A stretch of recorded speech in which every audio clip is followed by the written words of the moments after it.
Even if an antique is priceless, that...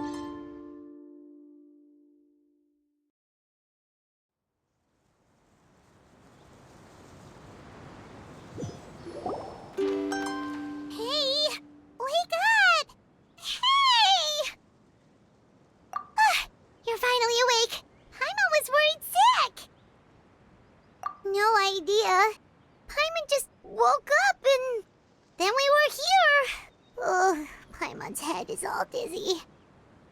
The scenery here looks different too. Oh, what should we do, Traveler? Please don't tell Paimon someone abducted us and brought us to some strange place that we could never leave. You're right. Better to think of this as the beginning of a new adventure. Thank goodness you're still here. If Paimon woke up alone, she probably would be trembling in a tree hollow.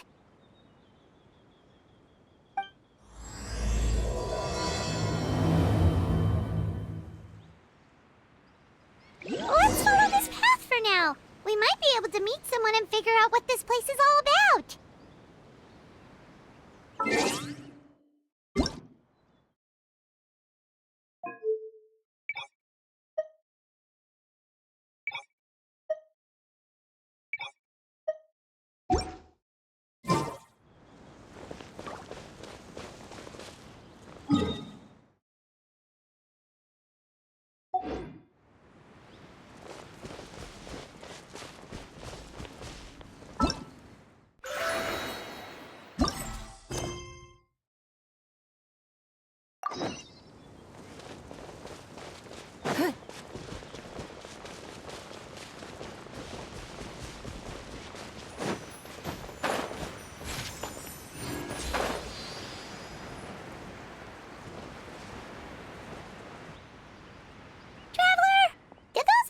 The road looked weird to you. It almost looked like they were made of paper. And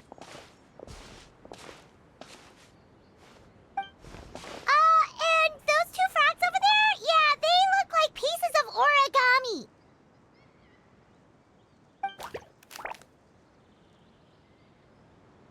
Oh, by the shade of a lotus leaf stream, don't tell me you forgot how to jump! I didn't forget, Firecracker. I'm just not sure if what I remember is correct. Next thing you know, you'll have forgotten how to sing, much less notate a score. You still remember why we call you Stream, don't you? Yeah, because I've got a great singing voice. Although these days, the name seems more ironic than anything. Not just a great voice, one that evokes the gentleness of early morning dewdrops flowing into a spring. So cheer up and make the jump over. If you're still unsure, just use that roll of magic thread. I won't laugh, I promise. Now, don't tell me you've forgotten how to use that as well. I haven't forgotten everything, Firecracker. Your name, for instance. It's kind of hard to forget that you're named after your fiery temper. Now do me a favor and pipe down for a second. I'll be right over.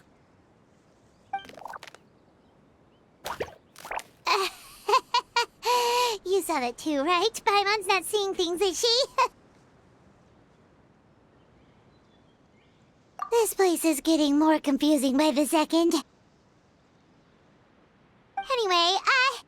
why don't we go after those two frogs?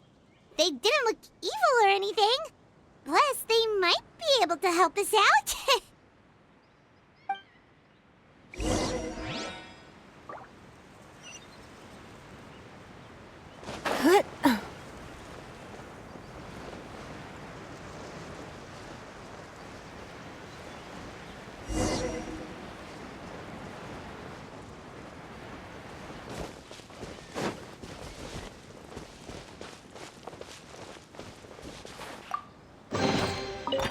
Wealth. Why settle for less than more?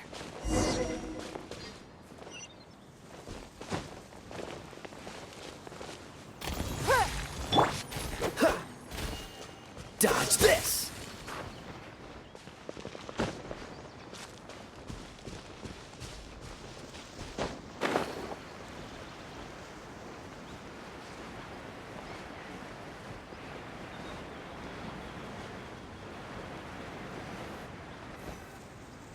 Guess we're not catching up to those frogs. They were so fast. Paimon couldn't even tell where they hopped off to in the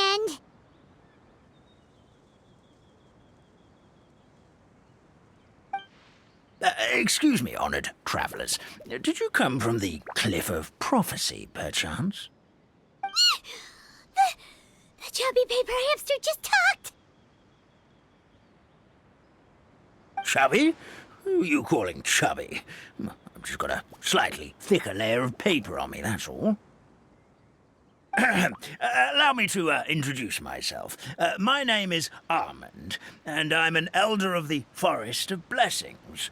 I've been waiting here for the hero of prophecy to arrive. Traveler, could you pinch Paimon just to make sure she's not still dreaming? Pinching, you say? Well, I can help with that, although you'll have to get a little closer. My arms are rather short. That's all right. We just need a minute to collect ourselves. Okay, let's think things through. We know for sure this isn't the world we're familiar with. The talking paper animals and all the paper trees and plants make that pretty clear. The hero from another world, supported by their companions, shall restore peace to the world. That is what the prophecy says. Dearie me, I completely forgot to introduce you to this world, didn't I? And here I am, getting all excited by the arrival of the hero. You'll have to excuse me. This old brain isn't what it once was, all shell and no nut. Oh well, perhaps my once glossy paper has faded past the point of no return. It's okay, really. You can just tell us all about this world now. Let me think. Where should I even begin? Pretty much forgotten everything that happened in the past. Right. I believe the story circulating along the pulp of this forest goes as follows. A long, long time ago, 3 goddesses created this world and named it Simulanka. The goddess of creation, who presides over matter and magic, created the mountains and rivers and gave us life. Her powers also paved the way for Simulanka to exist in numerous worlds. After the goddess of creation came the goddess of prophecy, with dominion over the stars and the course of fate itself. She induced the sky to spin and the earth to move. Even to this day, her statue still stands tall at the highest point of constellation Metropole. The final goddess was the goddess of fate, she who reigns over all treasured tales and dearest wishes. She bestowed upon us the fierce and everlasting feelings of love and hate, and showed us the meaning of death and hope. Whoa, they all seem super impressive. Sounds like they really did a lot. Of course. All new residents of Simulanka come to the forest to thank the goddess of creation for founding this world, and travel to Constellation Metropole to witness the divinations of the goddess of prophecy's numerous oracles. After that, they make their way to the end of the world and tell the goddess of fate about their most cherished dreams. Well, at least that's how it used to be. How it used to be? Did something bad happen? Oh, yeah. That has to do with the hero you're waiting for, right?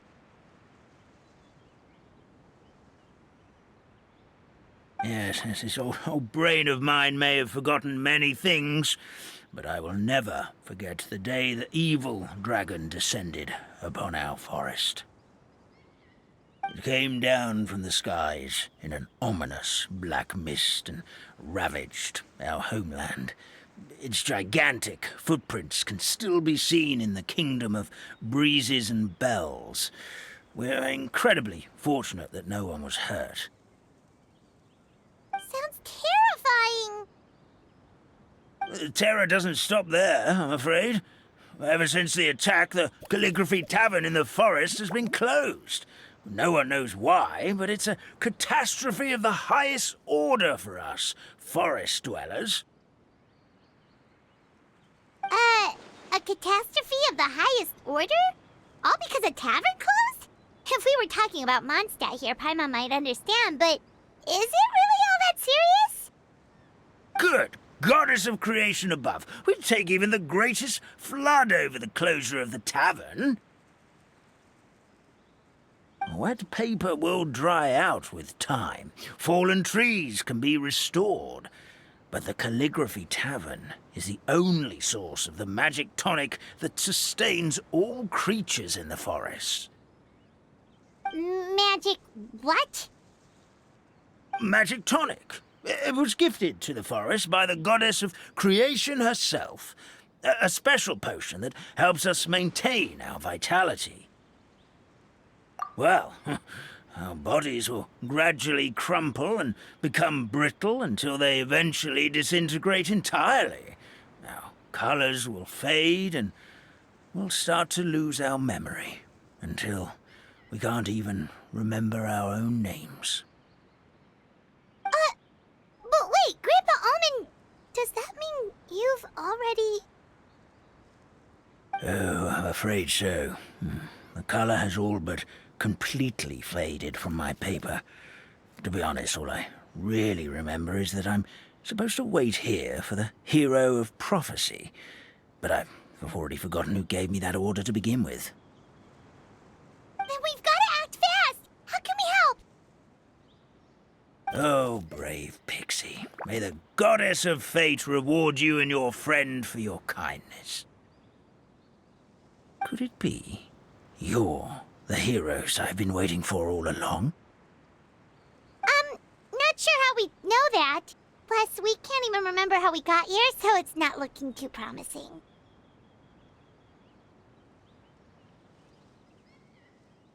Well, this is turning out to be quite the conundrum for old Almond Brain here. The prophecy never mentioned anything like that. For now, why don't you come with me to the Hut of Blessings? Our forest fairy lives there. Maybe she'll know what to do. Whoa, a forest fairy? Like one that knows magic? Oh, you betcha. She's prophesied to join the hero on their journey. Well, then she sounds like exactly the kind of person we need. Please lead the way, Grandpa Almond.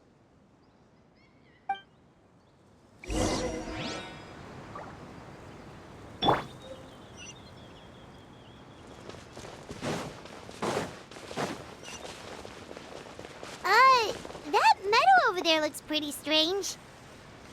That's what the Calligraphy Tavern looks like. Now it's lost all of its color.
more!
Freeze!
This is the place. If you could just wait a moment, the fairy should be...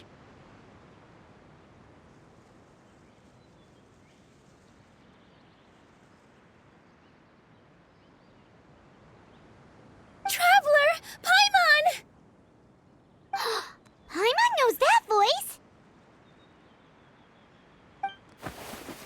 It's really you! I'm so happy to see you! Sorry.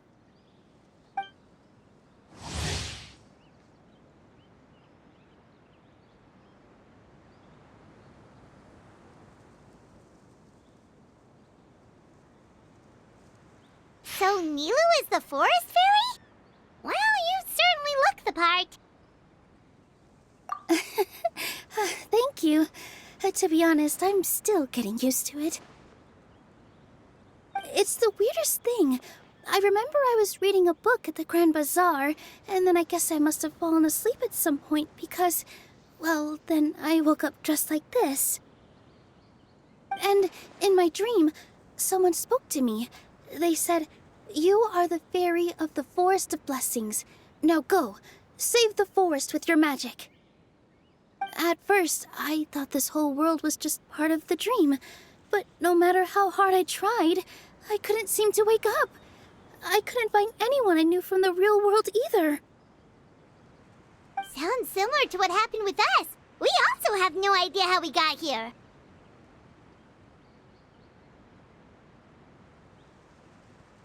Anyway, sorry for my reaction back there. I got a bit too excited when I saw you two. It's okay, we totally understand. We were looking for a way out too. At least we know we're not alone. Oh, blessed be the goddess of fate above. You're already friends with the fairy of the forest. Grandpa Almond, thank you so much for bringing my friends here. Could you let the others know I'm coming? I'll head over right away.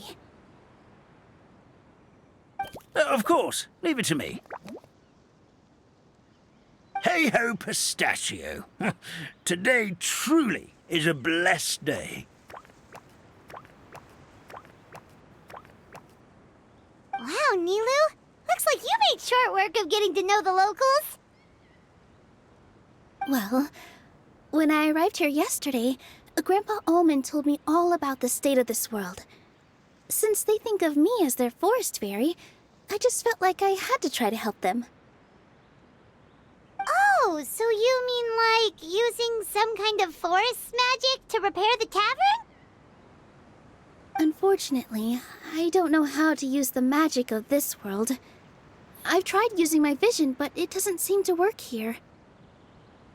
If the books stored in this hut are anything to go by, this seems to be the place where the goddess of creation first made the townspeople of this forest. She folded the pages of books into small origami animals, gave them life with her magic, and with time, that's how the Forest of Blessings took shape. Maybe one of the books here could teach us how to use magic. I read them all, but only found one reference to magic. The incantation, abracadabra, means to create what I say. This is a world made up of words, where fantastical powers can be wielded by all.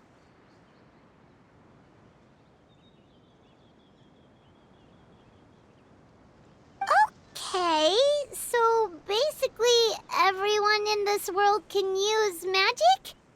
That's nice, but still kind of vague. Yeah, from the other books I read, it seems like this goddess really likes to play fast and loose with the details.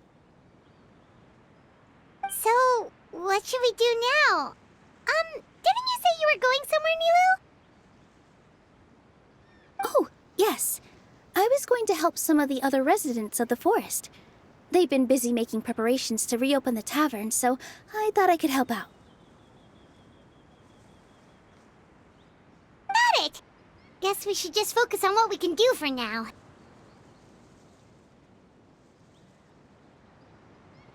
This whole thing is making me pretty nervous, actually. It's like I've been pushed on stage without being taught the choreography. Since I'm already wearing the costume, though, I might as well try to play the part. It's what a professional dancer would do.